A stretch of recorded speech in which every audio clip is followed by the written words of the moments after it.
One of the misconceptions I hear is the term doubler. To me, in the woodwind world, it's a bad word. We don't want to be called doublers. We want to be called woodwind players. And we need to approach each instrument individually with equal respect. If I was going to play flute, I was going to be a flute player. If I'm going to play clarinet, I'm going to try and be a clarinet player. If I'm playing saxophone, I'm going to try and be a saxophone player. Those of you who play oboe or bassoon or anything like that, you need to strive to be able to be that type of player, and all the things it takes to do that. And there's a little bit of a catch to it. There's a little bit of a secret. One of the secrets that I know is that there's a few similarities.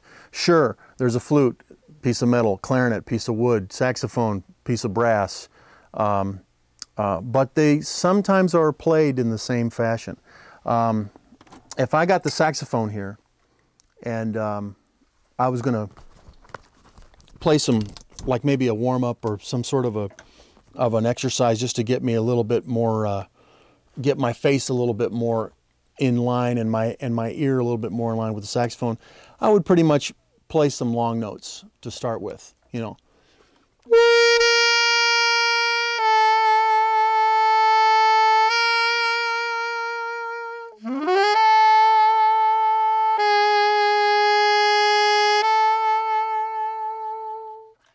So I'm moving the air through. I'm moving the air all the way in through the instrument. When I play the flute, it's pretty much going to be the same way. One of the exercises that I do on the flute to get a flute warm-up is an exercise out of a book, a series of books written by Trevor Y. W-Y-E is his last name. And he says, and I agree, is to start on one note, and then the focus is how you get from one note to the next. Now, you just heard me play it on saxophone, and it's basically the same principle.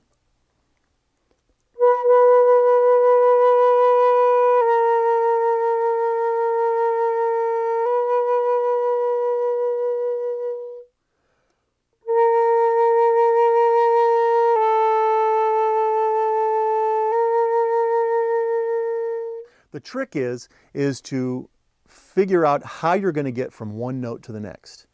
Basically, as far as I'm concerned, that's what music is all about. How you get from one note to the next. Same thing applies with the clarinet.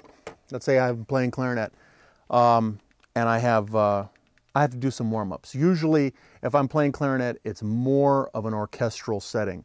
I've done a handful of motion pictures where I've played clarinet, and I've sat next to some of the world's finest musicians who only play clarinet, and so I need to apply that. The clarinet to me is a little bit more of a challenge. You need to really get into it.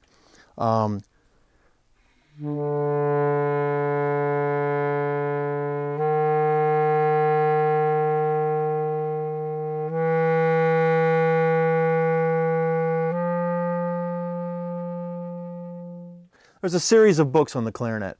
One of them is a series of books by Carl Bierman, who has a set of scales and exercises and arpeggios.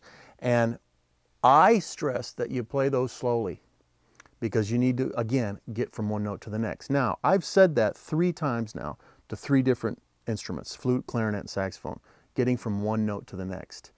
I really feel that that's important. I also think that's a similarity, because you're applying the same principles of music to all 3 instruments.